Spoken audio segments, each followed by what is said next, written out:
Hey, welcome back, everyone. Welcome back. This is Welcome, the Real welcome. Show with Nakia Franklin, And I'm Vawn Gretta. where there are no boundaries. And no judgments, y'all. All right. So this is our season finale after a year plus, almost 2 years. We are taking a break after this episode. This is episode number 35, and it is our season finale. So we are so excited. We will be returning August 1st with a new some great content to share. So be excited. We hope that y'all miss us for a period of time and go back and review all the previous episodes, or at least some of them, catch up on what you've missed. Send us communication. Let us know what it is that you would like to hear more about, find out more about. If you're interested in being a guest, if you want to sponsor a particular show, episode, or anything, reach out to us, stay in contact, and stay connected. So this has been 17 months, man. We're on the YouTube channel, TikTok, LinkedIn, Facebook, this, that, the third, and all of the great platforms that are going to have us on. So we're going to get us some real and raw rest. And it has been amazing. It has been exciting, fulfilling, and so eye-opening. Trust me. So today is May 16th, 2022, and our 35th episode. And we wanted to leave you inspired, motivated, encouraged, moved, and touched to continue taking transformational actions and character development and growth. So our guest tonight is Mrs. Ruth Salinas, a wife, a sister, a singer, a poet, an actress, an influencer, is in ministry, and is an entrepreneur. She quit her job during the pandemic like so many others. She became an event coordinator and a wedding planner. All right, did I say that right? A podcast. She's also a podcast conversationalist of Betty, where the women involved are encouraged to challenge each other, grow, cry, learn, and evolve. You better you better go, girl. I like that evolve. Okay. Thank you very much, sis. Oh, I'm so excited about this episode. Not necessarily because we'll get to take a break, but more than anything, Ruth, I've been knowing for a long time, and I always know that she's just been an amazing woman, and you guys are going to enjoy her. That's a promise. So one thing I love about her is that she shares with others, how to be intentional when trying to commit to different things and transformation. She is just an amazing woman who has learned how to be a poet. She battled with anxiety and depression since the age of 12 years old. And it has reoccurred in her adult life. But I need you guys to know, we need you to know, Nakia and I, that she didn't allow her experiences to stop her. Oh, no. But we're going to learn more about that during this final episode, you guys. And tonight, I'm ultra excited. Let me tell you something. Earlier today, I posted this on Facebook. Earlier today, I was designing his video, and I was in here clapping and said, Lord, I would pay to see this man perform with just his guitar. That's a promise. His name is none other than Soul, like the sun. And as a matter of fact, he goes by Soul, Son of Love. And so we're beyond excited, as you can see, to have him on our platform and premiere his original music. This beautiful man has shared his unique and authentic, passionate, raw, and unfiltered content with us and with the world. And he has the freedom of expression that will have you doing more than I was doing when I was clapping and snapping your fingers. He'll touch your heart. He's an activist in his very own way. He's an advocate for children. He's active in his church, on media. He's on a media team. He does. I know he coaches Little League, and so he's in his own independent endeavors. He can be followed on IG and TikTok as @_Son of Love, and on YouTube as Son of Love. So check him out. And now it's time to get real And wrong. There we go. And we want to hear from you. And so does Ruth and Soul. So please take a moment, if you're joining us on Facebook, to go to www.streamyard.com/Facebook. And that will allow Facebook and StreamYard to, marry each other so we can see your comments. Okay, it just takes a few seconds. So stick around and post questions. And, guys, start your own watch party and share this content for us and for our guests. And now it is time to enter into the No Judgment Zone.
My hair doing this. I'm trying to make it stop. Let curly cute alone. I want to make you laugh. I got all the straightness. Yeah, I know. We're doing it. I will make you laugh when we got to the part on the intro where we do our our old school dance. I was watching you backstage and we both did this. I said I love. Oh, okay, cracking up. It never gets old. It never gets old. It's classic. Like, this is a thing, right? I know, but that was too funny. I said we both went. That's a sister face. Anyway. I know we have to. I know tears. Oh. Hold on, I'm about to do something I don't have no business doing. Okay, my bad. You lost your screen. She lost her screen, y'all. No, I was about to close something out that I didn't need to close out. I need to just focus on what I'm doing. I'm totally excited about this guest that we have on today. So we're gonna bring her on the stage. It's Ruth Salinas, Mrs. Ruth Salinas. Hi, Ruthie. Good evening. God. Oh, hi everyone. How's it going? It's going well. How are you? There's an echo, so please forgive us. And I'm trying to figure out where the echo is coming from, but please forgive that because it does get distracted. Okay, well, it must be on my end then. I can hear it a little bit. Okay.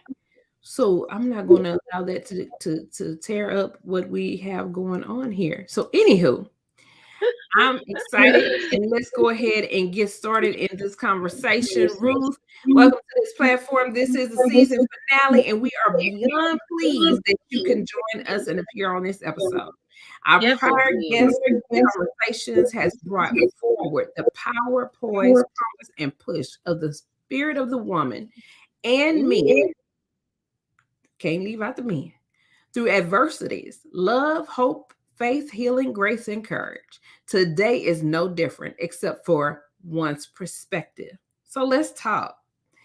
So we shared with our audience before you came on that you are happily married. Your husband is Jose. I had an opportunity to meet him during our pre-show conversation, and that was great. You've been married for about 7 years and counting.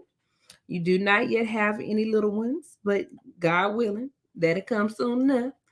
And we spoke about how you were married to the church prior to and during the initial phases of your marriage, which created a strain on your relationship early on.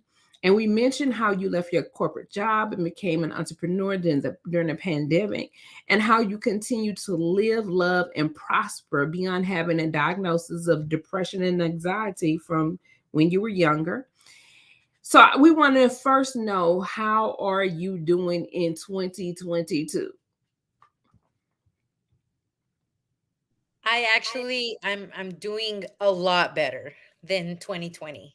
I know that there's been a lot. So starting actually 2021, on my Mhm. 30th birthday, things have just been developing my career as well as my podcast, new endeavors, things like that. So this year has been exciting. I'm looking forward to all the new things that are coming my way and all the things that I've already embarked. But yeah, I'm just awesome, blessed. I'm not complaining. Awesome. That is great to hear, because we always want to check in and make sure that our guests are doing well, because there's always challenges that people go through in the world, because no matter what your status is, what your background is, where you come from, what you're going into, as human beings, we always have ups and downs. We always have different levels of challenges, right? And we still have to know how to push through the pressure, right? So let's go back briefly into your early childhood years, and so the audience can understand a bit about your background, and they can be able to relate and know who you are beyond an event planner and a podcast host of Petty Betty. So tell us a little bit about your childhood. You come from a single or married family household. I'm just putting it out there, but I want you to share about it because I already know. Yeah. So I guess we can definitely start with my parents. So my parents, they were actually pastors of their own church, Mhm. and they got a divorce when I was 12. Um, they obviously no longer ran the church, and um, right around the time that they started getting a divorce and talking divorce, I realized something was different, something was wrong with me, because my mom would actually ask me, like, what do you feel? You try to talk to me the best way she can to try to see if I understand what's going on between her and my dad. Mhm. But my siblings have like a very strong demeanor and very strong character. And so my first response to the divorce was shut down, don't show emotion, don't, don't give your mom a headache, don't give your mom, heartbreak, more heartbreak. So, I kind of saw and took that as, okay, no one is going to be there for me because she's too busy to be there for my siblings. And so that Mhm. kind of took a toll on me, because at probably 11, 12 years old, I had to be there for me. I couldn't say or lean on my mom or lean on my dad. Not that I couldn't, but I felt like I couldn't. Right. Mhm. So a lot of that stems from me trying to be independent too early on, and that actually happens a lot with different women that I've talked to about my experience in my childhood, and kind of understanding and realizing that I am going through depression, that I do have anxiety, that also has, kind of developed throughout the years. However, in that moment, as a child, I didn't have a name to it. So I Mhm. remember I remember getting bullied by my own siblings. I remember saying, like, I want to be strong like them. I want to defend myself like them, but I can't because I was very shy. Believe it or not, I was really shy. But I was really shy. And so that was really hard for me. And so little by little, I started shutting down more and more. And that's kind of how I figured out that what I eventually had was depression and anxiety. Mm. So were you ever clinically diagnosed with depression and anxiety at any point of your life? Clinically diagnosed, no. I did go to therapy. They did mention to me, there's different strategical things to do to help with coping. But I never have been put on medication.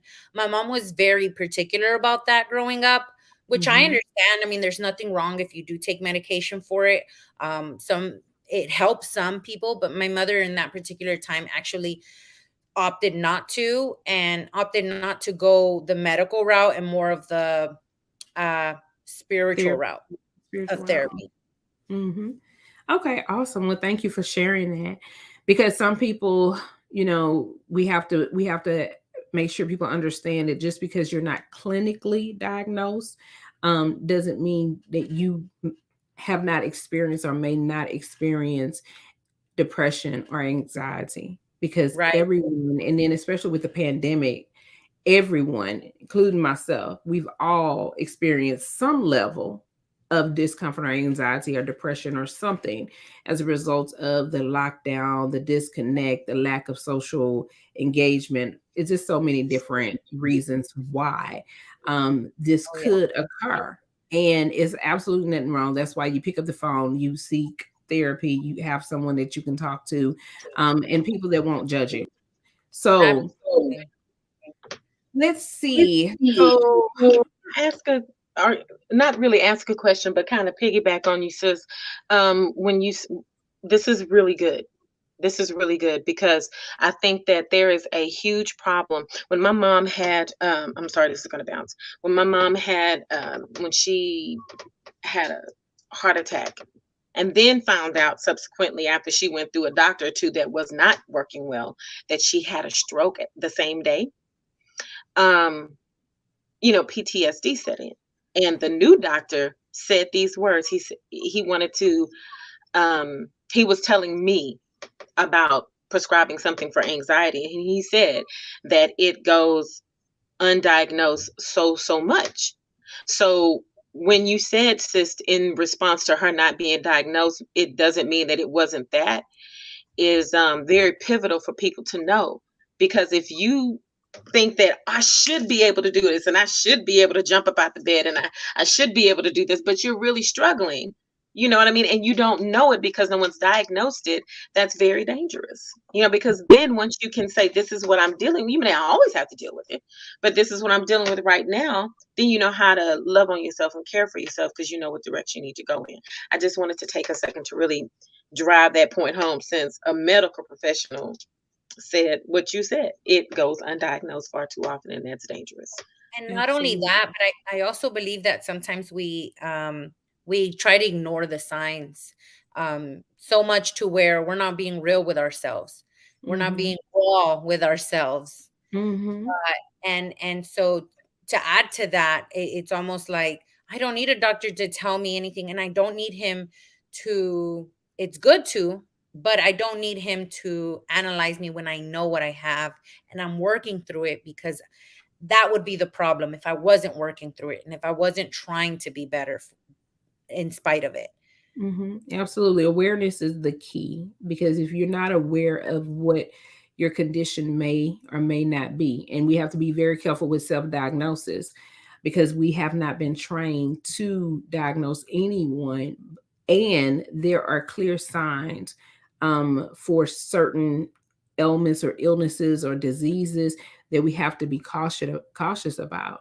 And when you're aware of that, and when you're made aware of that, and Ruth, she actually had conversation with medical professionals. She's talked to people. So she didn't self-diagnose, but she began to understand and discover the signs. So therefore, when you're able to recognize those signs, you can seek help and treatment. You have a lot of people that commit suicide in this world because they don't know that there's something that they should have a concern about. And that is where it, the line is very, very thin, and you can fall on either side of the spectrum. And some people have to be treated and cared for by medical professionals so they can fully understand. And we don't know how deep those concerns may be. So we have to be very cautious, but we have to be real and raw and honest with ourselves. And if we're not honest with ourselves and transparent with ourselves and can't talk to ourselves and really get deep within ourselves, we can't expect anybody else to do that. We can't connect with ourselves. We can't expect anybody else to connect with us. So thank you so much for sharing and bringing that part of the conversation out. So Ruth, what do you hold on to today to keep you encouraged, empowered, and moving ever forward towards your purpose in life? I think what motivates me, or I guess what I hold on to, is there was one time in therapy I was asked to close my eyes and um, think about myself as a child and running through a field. And this is it was a session that I would never forget. She said, "Close your eyes and picture yourself running through a field, and tell me, what do you see?" And I did that, just that. I closed my eyes and I pictured myself as a little girl, and then I was running through a field, and then I saw a huge, huge, huge tree. And after that, I um, saw a big, bright white light, and hands stuck out to me, and I was playing with this big bright light, and I was running, and it was chasing me, and I was having fun, and I was a child again. Mm-hmm. And to me, that I hold on to that specific thought, specific example she gave me, because she says that's what you want. You want that. You want that joy again. You want that happiness again, and that you want that love from a father again. And honestly, to me, that was the most amazing experience because it felt so real. I was just crying and crying and crying because I was like, it's true. I never truly experienced a father's love other than God. And so to me, the bright white light was his hands reaching out to me and, you know, having fun with me, giving me joy, bringing me happiness, and making me smile, and loving on me. And I remember I was dancing, and I love to dance. I love to dance. No matter what kind of music it is, I love to dance. And so that's what I was doing. This I is was true. I've seen it. dancing. And so I was dancing and dancing with him. And I remember these big hands just grabbing my hands and just dancing with me and dancing with me. And it was this big field, and it was by a big tree. And that's what I remember. And every time I feel down or I feel low or I need something to help me with, if I'm starting to feel down or depressed again or with anxious thoughts, I think about that moment. I close my eyes and I do that exercise. And I picture myself as a child running in a field, and then I let my mind do what it has to do along with the Holy Spirit, and I figure it out that way. And so Absolutely. that's honestly an exercise that I do very frequently whenever I have those moments in my life. And that's why, when I'm talking to women, especially professional single moms, or single moms, period, but those professional single moms of us who are working day in and day out, and we're raising our family, we're trying to take care of our children, we're trying to do the things that we need to do, we get lost. And as a human being, as people in our day to day, we all can get lost at one point or another in the business of life. And we have to step back. And one of the questions that I like to ask is, what would life be like if you had whatever you feel is missing in that space? how would that make a difference for you in your life? And looking at that going forward, how can you implement that? How can you create that from absolutely nothing and start fresh? So thank you so much. We're gonna move forward. Vawn ran away from us. Okay. So I'm gonna ask you this until she comes back. What was the impression of yourself while growing up, and how did you perceive yourself? And did anything occur to make you perceive yourself differently? Well, as I mentioned, I was a very shy little girl. For sure, I never stuck up for myself. I never wanted to defend myself. I lived my life in fear a lot. I did. And so, not that my siblings were trying to purposely bully me, but it was very much like teasing and taunting and a little belittling. So, Mm-hmm. yeah, bullying is the only word really that I can sum it all up to.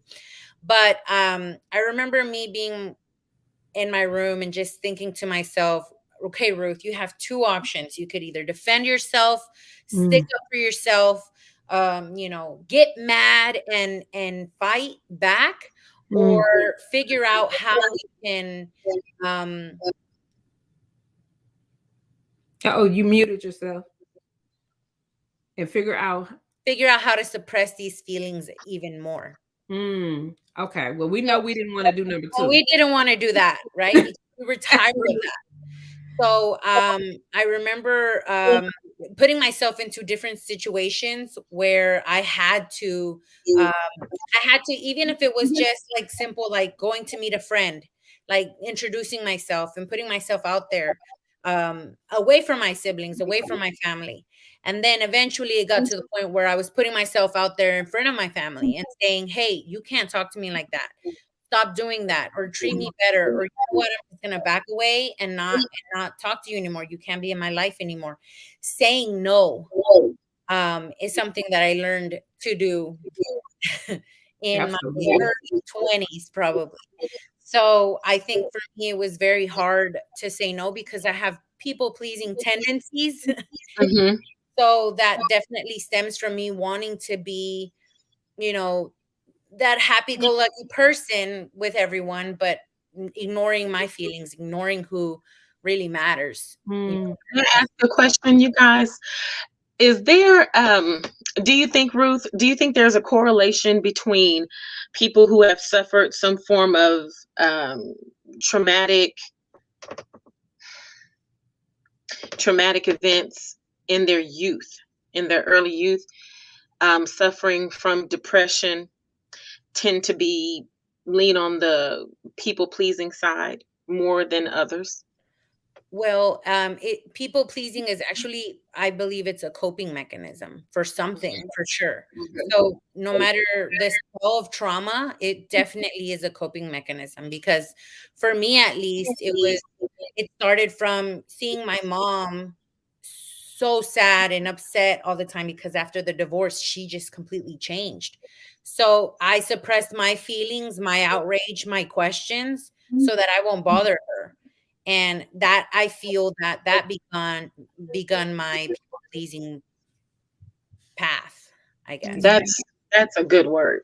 That is a good word. So when you're trying to help someone that you love, um, it turns into helping the world, and then you have to start learning how to say no so you don't get caught up, basically. Absolutely. Yes. Oh yeah. Okay. And Thank so I you. guess that's kind of where I've evolved now to where I've learned to say no because I want to place and put myself first. I've learned to say no because it's okay to say no and I don't have to give a reason about it. And that's a whole word in itself. I don't have to give a reason for my no. My no is Exactly. my no, and that is the bottom line. Thank you so very much for sharing. And I do want to say one thing right before I complete this. Vawn, you had a young lady that shared made a statement and you brought it up on the screen. Can you go back Yes, to that? Barbara. Miss Right. Barbara. Can you bring that back up, please? I'm afraid I don't have it. When I had to go out and come back, it's not up here anymore. I'm sorry. Okay. We're gonna revisit that, visit your I mean, statement, Miss that's Barbara. what it said. I mean, we can, I she have it. mentioned, I see it. huh? Huh? Say it. I can find it. Yeah, It's right. go ahead. Go So ahead. Barbara Brooks, she says depression is real. As a teenager, I was raped by my brother-in-law, and my family swept it under the rug. It was devastating. I just came in on the conference. This has followed me all my life. And then she mentions, as an adult, I have learned to survive. There is nothing wrong with therapy. Thank you so much, Yeah. Barbara, and thank you, Ruth. So, I mhm. didn't want to step over that because it is so important. She said, "There's a book called 'I'm Okay, You're Okay.' It's about pleasing others." Thank you for sharing, Miss Brooks. I just wanted to not step over that because when people step outside of their comfort zone enough to share about an experience that they had, their truth, their history, their life. We have to always remember that people go through things every day of their lives, and that's one of the reasons why we do these episodes, because it allows people to become free. It allows people to heal and be open to sharing, because that it's not easy to share a traumatic experience, and families all over the world, Barbara, all over the world are quick to hide things that go on in the family. They don't want to file charges against that family member. They don't want you to say nothing. They want you to say, "Oh, us, hush, hush," and you internalize the blame, or you feel like it was your fault because no one cares enough about the victim to take care of the victim. They're Mm-hmm. so concerned about the attacker, the molester, the pedophile, and the image that the family then receives, how people look at them differently. Instead of getting that person help, or instead of having that person incarcerated, and instead of having that person held accountable and responsible for their actions so they don't keep reoffending, whether it's the same person or somebody different. And it's disheartening that that is the culture of so many communities. And it's not just in the Black culture, but it is very prevalent. It runs rampant in the Black culture for somebody to simply say, hush, don't say nothing, or it won't happen again. And whether it's mothers and their boyfriends, or mothers and the baby daddies, or whomever, right? No matter. It could be women attacking the young boys, or attacking the young girls, or men attacking the young boys. Whatever the situation, it is not okay. And I thank you so much for sharing, Miss Barbara. And I just Absolutely. want to repeat what Ruth said. My no is my no. And I don't have to explain myself. I don't have to justify my no, the reason for my no. My no is simply my no. And I don't care your age. Start making your no be your no. So thank you so much, Ms. Absolutely. Barbara, for sharing that Hang information. on. And So when you said, what did I say? What did you say? Okay. The hardness of saying this happened to me. All right. Let's sit there. You see how Barbara said this happened to me so boldly? The reason why I acknowledged her for the boldness of saying that, because whenever you're able to say this happened to me, that's very pivotal that's the healing process. That's acknowledging it, and it's very difficult to do. When I was writing my book, Dear Sis, the Abuse is Over, right? Oh my God, we all had a part in that. Okay, anyway, I digress. But the part where I had to talk about the family, as Nakia mentioned, when she said the hush hush part, right, and how it all gets swept under the rug, so to speak. That's it gets swept under the rug because it makes you feel like should be ashamed of saying this happened to me, mhm. and that further puts you in this corner, in a fetal position of guilt. and you have nothing to be guilty of. And so I just wanted to take the time to encourage us all, as difficult as it may be. It felt like writing the book felt like somebody put me in front of, when you go to the police station and say, that person did it. That's what it felt like. It felt like, I don't care if this glass is in front of me. You see that, they can't see me. I can see them. That's what it felt like. It's so scary. So anyway, I just wanted to kind of high five Nakia from a distance here. And of course, Ruth, but on that hush hush thing, Tisha Campbell, Google her. She came out with her issue, the things that happened to her too.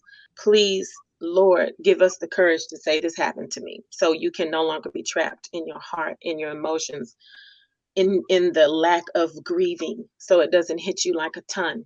That's my prayer. I'm sorry, I didn't want to just hold on to it, but we try to round things out and balance it as best as we can. That's important to us. For sure. Absolutely. I think also, maybe if I may add, I think also that sometimes the worry of our own selves, the reason why we do shut it off or like put it under the rug, we do it to ourselves sometimes because we are ashamed, or because we think we did something wrong, or we're trying to figure out, what could I have done differently. There's also a trauma that comes behind it, that some people don't react rather quickly than later. And so then you realize, oh, that was wrong. Actually, I shouldn't have gone through that.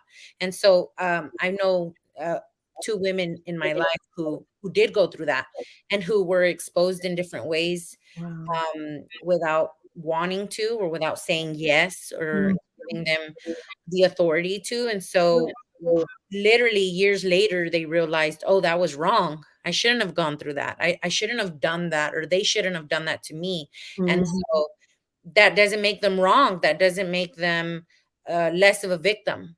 Right. And if it does take you a little while longer to share your story.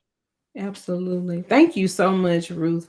This has been a very pivotal conversation, and Miss Barbara has shared so much more. And we're going to be looking out for your book, Miss Barbara, and listening to your story. And I'm glad that you put him out on blast. So wow, we were thinking the same thing. This pedophile is. Tell him what he is. I ain't scared. Anyway, it's the truth. But you see, we were thinking the same thing, because I was like, okay, let us know. Okay, when the book is finished, girlfriend. Right. Yes, let us know. We can have you on this show. What? Right. Y'all know I don't care. It is what it is. It sure is. Yes or not. Like it is. Yes it's the reverse about it. Really wrong. To see and point you out, because I'm gonna call you out anyway. Let's go because I'll get on a whole different level. I mean, let him use you. We gonna, because I'm standing behind you. I'm standing behind you like Luther and Obama. This is about, I got the whole after the show after party that I can fool and okay. This is about Miss Ruth Salinas and her podcast and her petty Betty. But wait. So Slappy's watching the comedian Slappy Payne, right? Comedian the Slappy Payne. Slappy. And these two right here, her and Slappy, forget about it. You think me and Slappy or something? You think we cut loose? Them two? Oh, girl. They're her side. When you got thrown out for a few minutes after the all my life I had to fight. Team play. Have Mr. Head open and think about heaven later. Oh Lord, Barbara, you chime in on the after the show after party so you get y'all can hang with us a little while. So which happens at 10:15. At 10:15. So Nakia chilling, she's sitting back. Okay, Pope thing. I feel you, sis. I'm sorry. That the words aren't quite there yet, but we here, and it's all this here for me. But so we're at the middle point of the hour, and so you guys, I think this will be the perfect time to hear from this artist. Oh my my God, oh my God, oh my God. I'm getting ready to wig out on y'all. I knew he was the bomb because he had his hair wrap on and, you know, his pants was baggy like MC Hammer pants from back in the Disney. And I love his stilo. I do. I love when people surround themselves with their personality, right? They show it in every aspect of their lives. Well, anyway, I have that. Oh, good. Okay, we'll see you then. I'll post it, Barbara, so you can see where to get it. But so Soul, like son of love, is an amazing talent, and you guys are getting ready to wrap your love around him. Let me tell you, this guy really, really impressed me, and I meant it when I said I would easily pay to go see him and his guitar alone, and he could just make stuff. He do whatever he wants. Okay, so make sure you connect with him too, because we want to really push that. You know, these artists are showing their talents and their gifts and talents. Speaking of, Ruth is a poet, a fierce one. But anyway, they're showing their gifts and talent, and we really want you to follow them and see if they have concerts or have material that you can support by purchasing and all of that. When people are out there with their art, they're doing it for a reason. Okay, so let me introduce him now, and I really hope you enjoy like I did.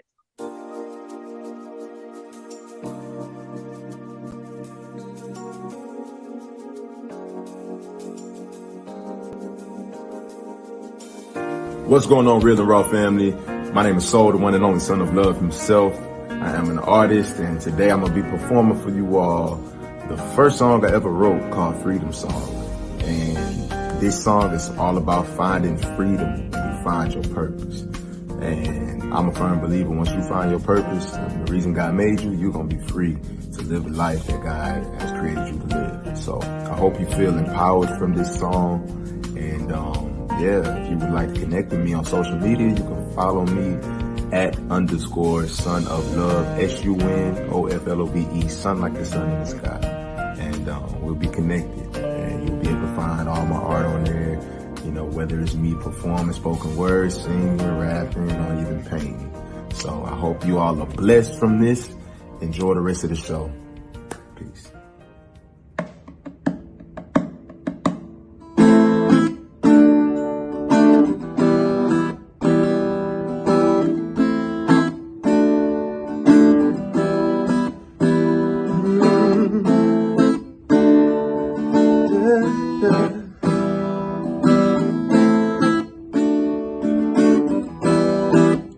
I woke up this morning and it crossed my mind. I can't do what I want to do, 'cause I ain't got no time. No time to sleep in, no time to get dressed, ain't no time for breakfast. Y'all, that got me to thinking. I've been spending hours stuck in traffic in Houston, Texas, and that's tragic. 40 hours a weekend, 40 years of my life, and I'm stuck in a cubicle. No, looking forward to weekends, every day just repeating to the day of my funeral. This can't be life, see, all I want is freedom. Said all I want is freedom. Said all I want is freedom. Yeah. All I want is freedom. Yeah. Is this the land of the free? Or the home of the brave? Well, tell me why I feel like this is the home of the slaves, y'all. I'm so fed up with bondage. Oh, makes my life a hassle. I ask God for the keys to free me of these mental shackles. Oh, free me from these shackles. Listen, I'm so tired of this hell, and time will shall prevail. The truth will never fail. Listen to me.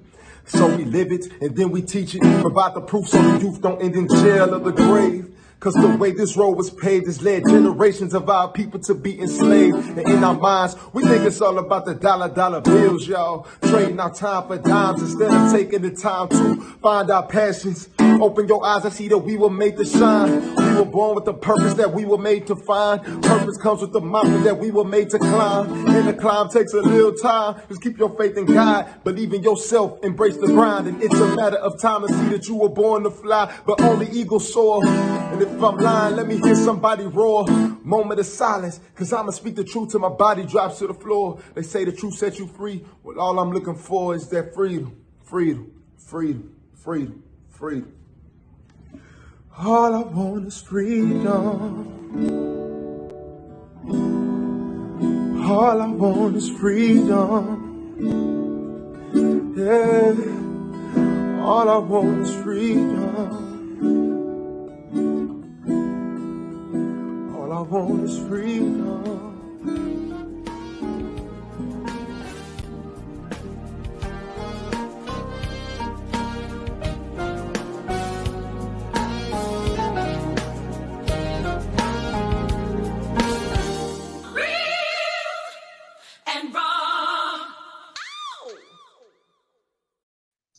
Yes.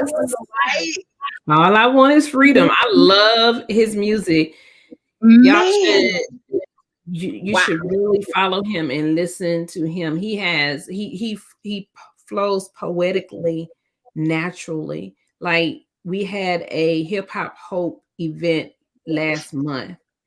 And he told everybody in the crowd, all the kids, everybody, just pick something up and hold it in your hand. And he did an entire flow from every item that a person had in their hand. And he touched it and he spoke on it. He did. So he freestyled the whole song. The whole thing. And it was absolutely beautiful. And hey, Evelyn. Hey. And it was very powerful. And that is how you have such a pure and natural artist out there in the world, and you should hear his Black History pieces, all of that. And I just absolutely love it. And he is truly the sun, S-U-N, of love. Let me tell you, girl, I'm talking about that musical quality. You dig what I'm saying? First of all, I have never seen somebody rap while playing the guitar. So let's just go ahead and not bypass that. Like that did not happen. Oh, because it did. He rapped while he was and music. Okay, I'm gonna wig out on you just for a second because we have to. When you are keeping a beat that's right here, and then you got a whole. I mean, just it has to be so real. Those two rhythms don't just easily go together. Right. Okay, it's almost like being a percussionist, right? You have the foot, you have the cymbal, you have the, you have the highs, you have the drum, and so it's just the snare, excuse me. So it's just so much more difficult than what he made it look like. It just comes from the soul. It's tantamount to think of John Legend, Stevie, Alicia Keys, all of these people, Aretha Franklin, that play the piano or an instrument while they sing, right? People, I know great vocalists that think it's a miracle sign and a wonder that I do that, but it's not. It's when you do it, you are connected to the instrument. The instrument is not with you. The instrument is you, if that makes any sense. So there was my musical wig out moment to say this laymanly, that shit was the bomb. I mean, I was like, first he's singing, now he's rapping. And wait, first he was singing, then he was a poet, then he was rapping. It was like he gave you his whole musical flow in one breath of 5 minutes. That was his first one. Lord Jesus Christ. So just know that he has evolved and transformed so much more since then. And I'm gonna leave it right there. So y'all go check him out. Okay, wait. Something else. There you go. Wait, can I say something real quick? Yeah. Ruth is over there jamming, by the way, y'all. She was dancing. You're welcome, Son of Listen, love. I can't stop smiling. I just cannot stop smiling because, like, man, I mean, I want to say so much, but I, I love. I immediately went to go follow him on Instagram. And so, man, that's awesome. Honestly, you are amazing. I definitely am gonna go support whatever event you're doing next. That is so badass, and like gave me Lauryn Hill vibe. I think that's who you Yeah. were. Yeah. Do you know he's watching it? Do you Ruthie? So have y'all seen? Lauryn Hill has the what is it called? Where it's just her and the guitar on that. Oh, I'm gonna tell y'all before this is over. And she did a whole acoustic concert, and her throat was bothering her. Yeah. What was it called? Because other artists did it. Y'all remember? I remember. I know exactly which one you're talking about. And it was great. I know what you're talking about. Mm-hmm. Oh man, I can't remember. No. That was her first solo project, but she has one where she's just her guitar and her, and a lot of other artists did. It was on VH1 something. Oh, it was like a live. Yeah. It may have been called VH1 Live, but her throat was bothering her, but she did the concert, and it was like, we don't even care because all those jam, it was jamming. Go check it out. I just gave her some serious pub, but it really is worth it. I promise. It'll make you love your life. I loved it. I'm a fan already. She said, Robert said it's in comparison to folk music. I remember Aretha Franklin singing opera, true musician. Absolutely. Yes, ma'am. Thank you for your engagement, Barbara. I don't want to it's 9:47 and we have so much more to talk to Ruth about. So are you coming to the after the show party with Slappy by chance? Can you hang out with us for a little later tonight? Who? Okay, so after this show, yeah. She's like, I was like, yeah, I thought that was part of the gig. No. Right after this show at 10:15, we start the after the party show, and the idea is for us to head down and kick it a little bit and talk about the show and what we're grateful for. And Lord only knows what else happens with Slappies and such. So, yeah, it starts at 10:30. So what we don't get to, if we can get into it, we do. So I guess that's Nakia's way of saying, girl, get on your job right now. So literally, she's like, come on, sis, let's keep. But I mean, but we were loving it. We never stopped to, rap about the artists like this. So I'm loving that part so much. Ruth, we want to continue to highlight you though. Okay. So I want to get into some good stuff. Talking about soul too.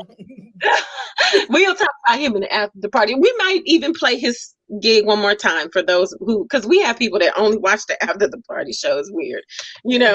That's their stuff. They love to see us act up. That's what it is. But thank you so much for being so transparent with us thus far.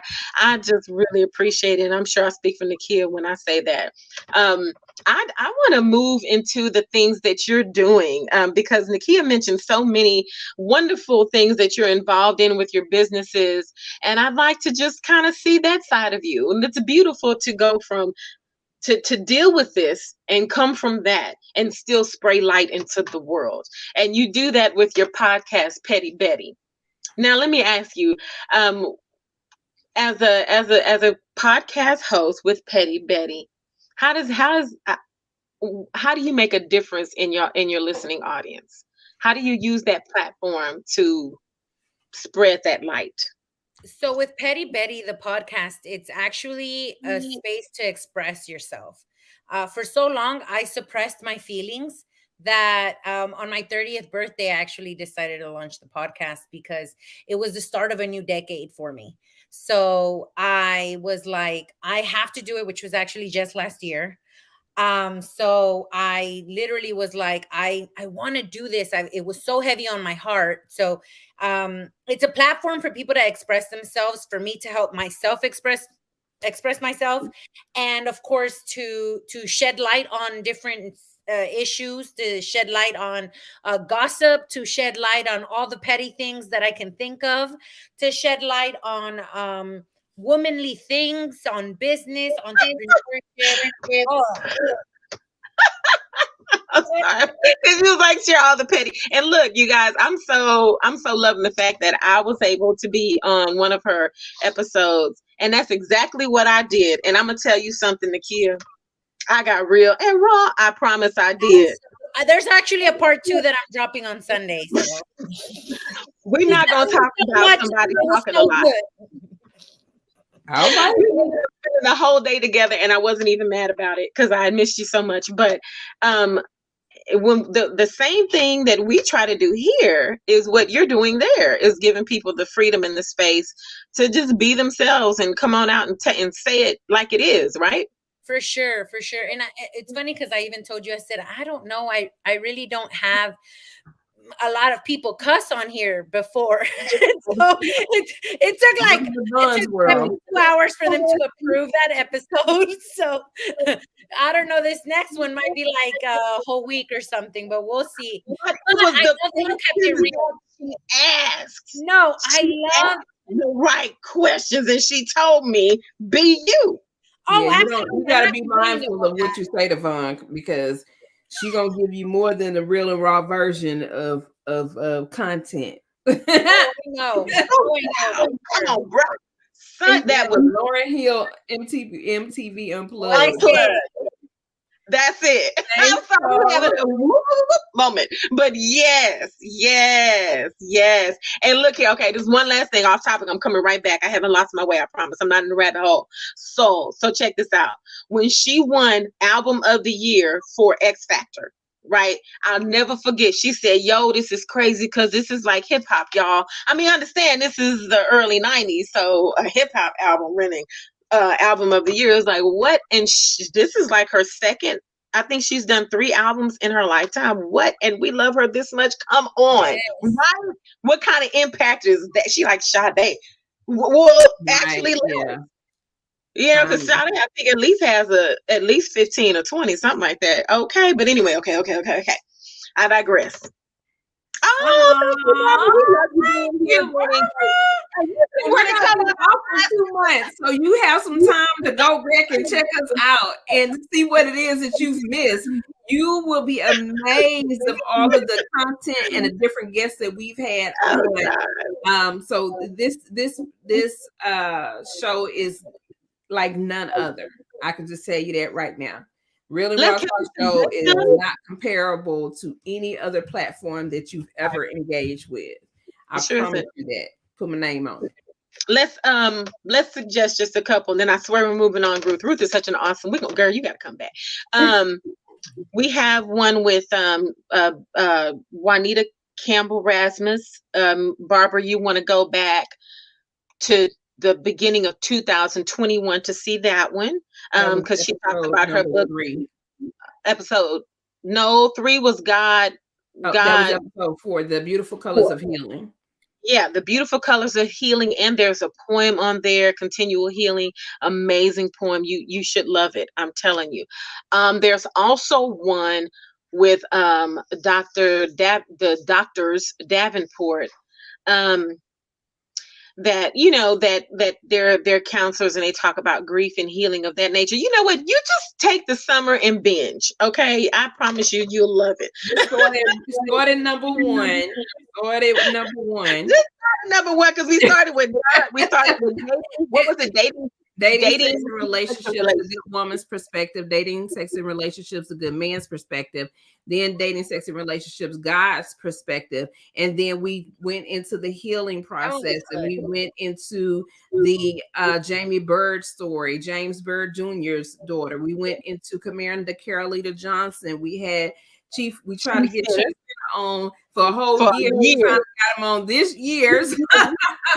And we've had Terrence Paul, who was previously incarcerated, and who is a major professor in NYU, New York University, and they're having graduation. Yes, he was an amazing guest, and he's been on the platform. You'll love him. And we've had so many more amazing. Yes, we've had the Raw Girl. He was fun. Rocket. Brian Will Turner. We had so we don't discriminate. We've had Mike V. McKay, Mike Be McKay. Yeah. Yeah, him and Shauna Williams, the Black History expert. God, Yes. we So we've really had a have whole bunch of people. a catalog of amazing people. Y'all go For back sure. and check us out. Ruth. Oh, Ruth, let me go back. Okay, so Ruth, this is something pivotal that Nakia mentioned to me, and I want to make sure this because speaking of the whole transformation, which is Barbara truly represents, right? What has Petty Betty done for you? What have you discovered about you in doing these podcasts? You know, any disappointments, discouragements? Has it caused you to be more convinced that you're right where you're supposed to be? Yeah, so actually it's helped me hold myself accountable. And How's that? I think it's so easy to get discouraged. It's so easy to want to quit on something. It's so easy to want to know what other people think about what you're doing and care about their opinions. So it's so easy to go into that route and then not be able to dig yourself out. And I've learned to focus. I've learned to redirect my focus. And I've always told myself that if I'm going to do something, I'm going to do it good. I'm going to do it right. And I'm going to figure it out. Right. So that's the process that I'm going through. How to make it better, how to make it more appealing to not only my audience, but to myself so that it could be something I'm extra proud of, which I already am.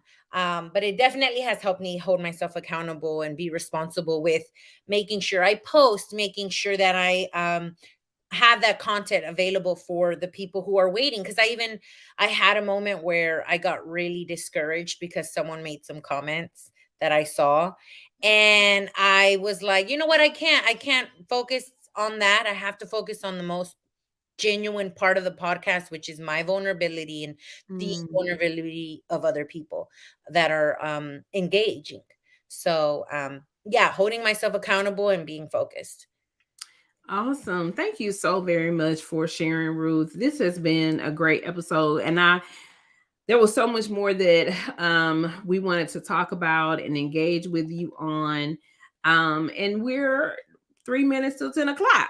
So I'm glad you're coming over to the after the show after party with us so we can engage with you a little bit more. But I do want to ask you this. This is something that you and I had a discussion about. We was talking about the 5 love languages. And before we close out, I want to make sure that you share how people can get in contact with you. I know you're doing event planning as well. I don't want to step over that because I definitely want people to support your business and support your podcast. And she said, when do you learn your self-love? So when did you learn to love yourself? So let's talk about briefly the 5 love languages. And you shared with me that your love language was acts of service. So can you tell me why acts of service is your love language, and why is it so very important for us to know what our love language is, in your opinion? So acts of service to me is not only the love language that I give. It's not only love that I give. That's the way I show love, but it's also the way that I feel love. And I feel that it stems from that people pleasing phase that I went through. So it's not to be compared, or it's not to be put on the same scale as to people pleasing. However, I will be the first to jump on board and doing something for the person I love, for whomever I love, and showing my appreciation and my love towards someone, whether it's planning a party, whether it's buying them something, or getting them groceries, or going and running errands for them, or taking care of them if they're ill, or making a quick phone call, or finding options for some, or resolutions for their problems. Things like that is how I show love. I'm not too much of a quality time person because I'm always busy. But if I do have a moment where I can share an act of service with someone, it's because I love you. Like, this is an act of service to to Vawn. I love Vawn. And when she asked me to be on the show, I was like, absolutely. But I had like 20 billion things to do today. But I was like, I'm going to make the time because I love the show. Nakia, I love you now. Thank And you. Vawn, I mean, she's been in my life since I was 16 going on 17. So I was like, the way I can show her my love is to show up. Mm. And I know she would appreciate that. And that I feel like means more to her than me, telling her I love you her, which I don't say much, but I love you, girl. Where was I headed with that?